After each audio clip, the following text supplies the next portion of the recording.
Outside in the garden, at that very moment, Aunt Sponge and Aunt Spiker had just taken their places at the front gate, each with a bunch of tickets in her hand, and the first stream of early morning sightseers was visible in the distance, climbing up the hill to view the peach.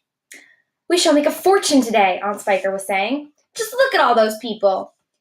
"I wonder what became of that horrid little boy of ours last night," Aunt Sponge said. "He never did come back in, did he?" "He probably fell down in the dark and broke his leg," Aunt Spiker said.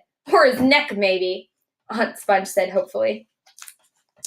"Just wait until I get my hands on him," Aunt Spiker said, waving her cane. "He'll never say out again by the time I've finished with him. Good gracious me! What's that awful noise?" Both women swung around to look. The noise, of course, had been caused by a giant peach crashing through the fence that surrounded it, and now, gathering speed every second, it came rolling across the garden towards the place where Aunt Sponge and Aunt Spiker were standing. They gaped. They screamed. They started to run.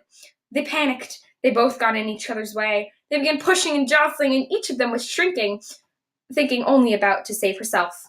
Aunt Sponge, the fat one, tripped over a box that she'd brought along to keep the money in and fell flat on her face. Aunt Spiker immediately tripped over Aunt Sponge and came down on top of her. They both lay on the ground, fighting and crawling and yelling and struggling frantically to get up again. But before they could do this, the mighty peach was upon them. There was a crunch, and there was a silence. The peach rolled on, and behind it, Aunt Sponge and Aunt Spiker laid ironed out upon the grass, as flat and thin and lifeless as a couple of paper dolls cut out of the picture book.